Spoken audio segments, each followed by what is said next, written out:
Bonjour à tous, bienvenue dans notre nouvelle vidéo de cépage à la loupe. C'est encore moi, je suis Gauthier, le stagiaire du BWSA, en compagnie toujours de Jean-Pascal, notre sommelier. Bonjour.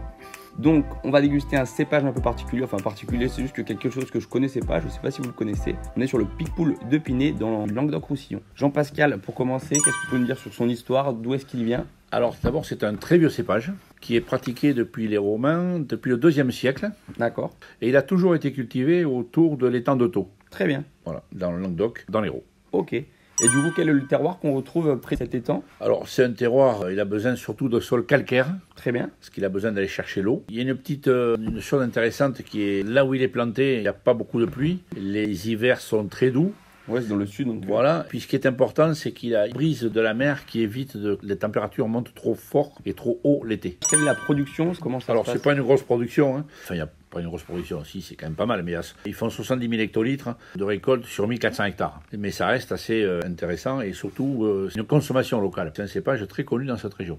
D'accord. Et j'ai vu qu'il y avait aussi beaucoup d'exports à l'étranger. Qu'est-ce que vous pouvez me dire sur ça? Quel pays aime particulièrement ce cépage? Où est-ce qu'il est envoyé? Alors, j'ai des amis japonais qui le connaissent parfaitement bien, parce que les Japonais sont friands de fruits de mer et d'huîtres. Ils sont très friands de ce type de cépage et de ce vin-là. Alors, pourquoi ils sont friands de ça? Parce qu'il y a quelques années, un sommelier qui préparait le concours mondial de la sommellerie, qui s'appelle Shinya Tazaki, qui l'a gagné d'ailleurs en 1995. Il s'est baladé en France, il est tombé dans cette région. Après une dégustation, il a été vraiment séduit par ce cépage et il en a parlé. Et comme Shinya Tazaki est un dieu vivant au Japon, quand Dieu parle, tout le monde écoute. Tout le monde suit, c'est pour ça qu'il est bien apprécié au Japon. Exactement. Très bien. Et vous m'avez dit qu'il produisait uniquement du vin blanc. Est-ce qu'on retrouve d'autres types de vins ou sur quel type de vin blanc on se trouve? Alors déjà, c'est un cépage tardif.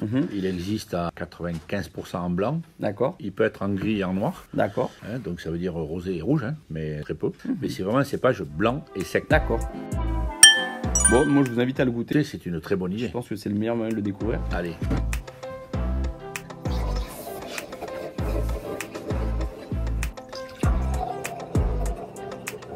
Voilà, vous voyez, cette couleur, c'est quand même assez particulier. C'est un vin quand même qui est assez jeune, c'est en 2019. On le voit bien. Mais il a une couleur vraiment jaune soutenue. Ok.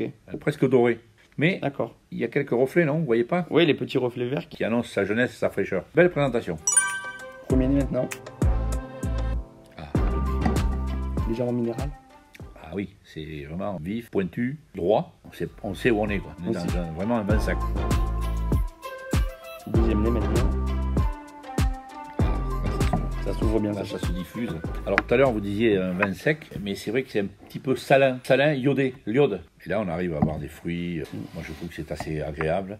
C'est vraiment fruits jaunes. C'est pas lourd comme vin. Hein. On sent que c'est dense. Il n'y a pas de lourdeur. Il y a vraiment de la fraîcheur. On goûte en bouche maintenant? Ben oui, on va essayer. On va voir ce que ça vaut un peu.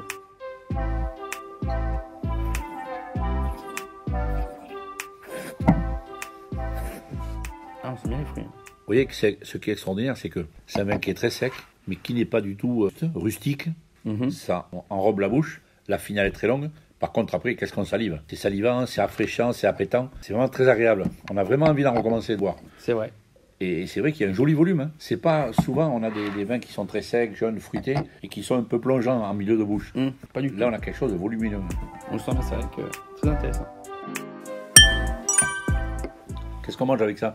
Bon bah comme vous le disiez déjà, c'est vrai que les huîtres, c'est un mets qui va parfaitement avec, je pense. Et bon, après les huîtres, tous les autres fruits de mer, des crevettes, des bulots. Voilà, tout ce qui est fruits de mer, cru, même cuit. Par contre, après, ce qui est très intéressant, c'est vraiment un plat local, c'est les anchois crus marinés à l'huile d'olive. Ça, à l'apéritif, et ça c'est top. Parce que l'anchois est un peu salin. J'ai un ami qui est l'ancien président des Sommets de France, qui est Michel Hermé, et qui fait une brandade nimoise exceptionnelle. Et avec ça, c'est parfait. Royal. Et puis tout ce qui va bien, tous les petits poissons de Méditerranée. C'est vrai. Et comme vous dites souvent, un vin régional avec un plat de région. Moi, on peut pas se tromper. C'est vrai. Moi, j'aime beaucoup les tiels, qui est un plat de Sète. Donc c'est pas très loin, c'est assez proche. C'est vrai, c'est une tourte avec du poulpe très épicé. Ouais. Et je pense que ça irait très bien avec... Ah mais je pense pas qu'il y ait de mauvais accords avec ça, parce que le poulpe, c'est quand même puissant. C'est vrai, ouais. En plus, c'est légèrement épicé, c'est iodé.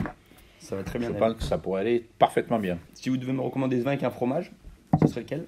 Vous avez une idée ou... Alors avec un fromage, oui, on peut avoir des fromages de chèvre. Dans le sud, il y a aussi le picardon, je pense que ça peut aller bien. Après, il ne faut pas des fromages à, voilà, style camembert ou alors des pâtes pressées. Il faut quelque chose assez rond, assez souple, pas trop puissant, pas trop affiné. Ça peut aller pas mal de choses. Je pense même qu'on peut faire des viandes blanches. Ah, comme quoi, une volaille par exemple? Ouais, une volaille, ouais.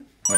On est sur un millésime 2019, donc c'est un vin blanc, ça se voit assez jeune. C'est pas le vin à garder. Il faut le boire dans les 2-3 ans. C'est le vin plaisir, le vin facile à boire. C'est des vins très rentables, ils sont vraiment de bonne qualité. Un rapport prix-qualité hyper intéressant. D'accord, vraiment. C'est des prix abordables pour tout le monde et ça se boit assez facilement. Oui, je pense qu'on peut trouver ça en cave à moins de 10 €. Donc ce qui est vraiment rentable et très accessible. Pour ceux qui connaissent pas, je vous invite vraiment à goûter. Température de service, un vin blanc, ça se boit assez frais. Voilà, ça c'est 8 degrés. Alors vous qui connaissez pas, qu'est-ce que vous en pensez? Et ben moi je trouve que ça passe vraiment bien. C'est très accessible. Moi qui suis étudiant, c'est des prix que je trouve abordables. C'est très bon, il y a un beau volume comme vous le dites. Bien envie de le manger avec des huîtres quand même. Mais donc, bonne découverte alors. Très bonne découverte. Je vous le recommande vraiment à déguster ce vin. Voilà. Eh bien merci beaucoup. Merci beaucoup de nous suivre sur Cépage à la loupe. On se retrouve très bientôt pour un nouvel épisode. À bientôt. C'est